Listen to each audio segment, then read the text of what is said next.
Қаламыздағы Мирас мәдениет үйінде салық мамандары тұрғындармен кездесті. Жиын барысында салық ережелеріндегі соңғы өзгерістер жайлы, оның ішінде мобильді аударымдар мәселесі мен жалпыға бірдей декларациялаудың 3-ші кезеңіне қатысты сұрақтарға жауап берілді.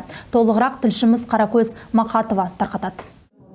2024 жылдың 1 қаңтарынан өзін-өзі жұмыспен қамтыған азаматтарға арналған бірыңғай жиынтық төлемді қолдану мерзімі аяқталды. Сонымен бірге жалпыға бірдей декларациялаудың 3-ші кезеңі басталды. Биылғы жылы табысын жеке кәсіпкерлер мен заңды тұлғалар көрсетуі тиіс. Осы және өзге де салық заңнамасындағы нормалар мен өзгерістерді түсіндіру мақсатында салық төлеушілер мен бизнес иелеріне арналған семинар өткізілді. Жалпы декларациялау келе жатыр, соған түсіндіру, соның уақыт мерзімдерін қалай тапсыру керек, басты мақсатымыз сол, соны түсіндіру, жеткізу.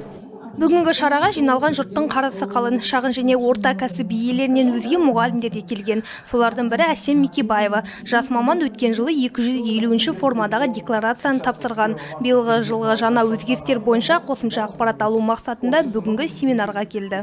Биыл енді жаңа өзгерістер бойынша 270-ші форум бойынша тапсырайын деп жатырмыз. Сондағы өзгерістер қандай құжаттар керек деген сияқты ақпарат алу үшін бүгін келіп тұрмын. Бүгін біз мектеп директорымен бірге екеуміз келіп отырмыз. Бүгінгі болатын ақпараты енді мектеп ұжымына жеткіземіз.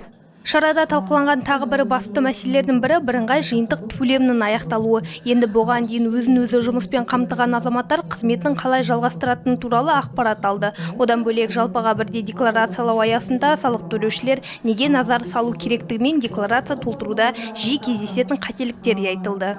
Конечно, это уже тема такая. Салық төлеушілерге 2024 жылы жалпыға бірдей декларацияны қалай дұрыс толтыру керектігін еске саламыз. Құжаттарды толтыру барысында тұрғындар 2023 жылды толтырып қояды. Осындай қателіктер туындамас үшін ескерту жасаймыз.